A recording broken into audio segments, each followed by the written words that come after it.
Hello বন্ধুরা, সবাই কেমন আছেন? আশা করি সবাই ভালো আছেন। বন্ধুরা, মেঘের দেশ সিলেট থেকে যান্ত্রিক নগর ঢাকায় প্রবেশ করলাম। সিলেটকে বিদায় জানানো মানে এক বুক সজীবতার সাথে নিয়ে ঘোরা।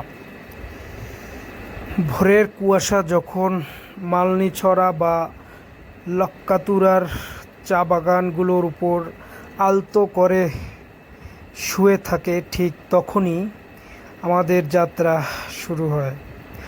চারদিকে শুধু সবুজ আর সবুজ। আমাদের গাড়ি যখন শেরপুর ছাড়িয়ে মৌলভীবাজার সীমান্ত দিয়ে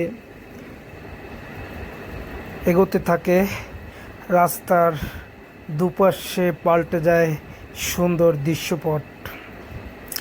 রাস্তার ধারে সারি সারি গাছগুলো যেন আমাদের স্বাগত জানাতে মাথা নুইয়ে দাঁড়িয়ে আছে। কোথাও উঁচুতে উঠছি, আবার কোথাও ঢালু পথে নেমে যাওয়া।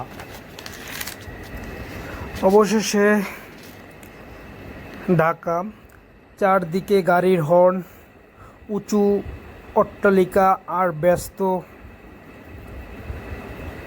মানুষের ভিড়। পেছনে ফেলে আসা সেই চা বাগানের স্নিগ্ধতা এখন কেবলই স্মৃতি।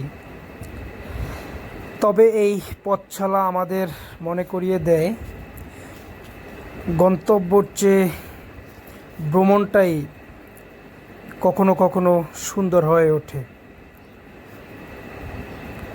আপনি যদি প্রকৃতি ভালোবাসেন এবং এই ছোট্ট যাত্রাটি আপনার ভালো লেগে থাকে, তাহলে অবশ্যই আমার ভিডিওটি লাইক, কমেন্ট এবং সাবস্ক্রাইব করে আমার পাশে থাকুন। ধন্যবাদ বন্ধুরা। সামনে আবার কোনো একটি ভিডিও নিয়ে আপনাদের মাঝে হাজির হব। সবাই ভালো থাকবেন, সুস্থ থাকবেন, সেই দোয়াই করি। ধন্যবাদ সবাইকে। সবাই ভালো থাকুন।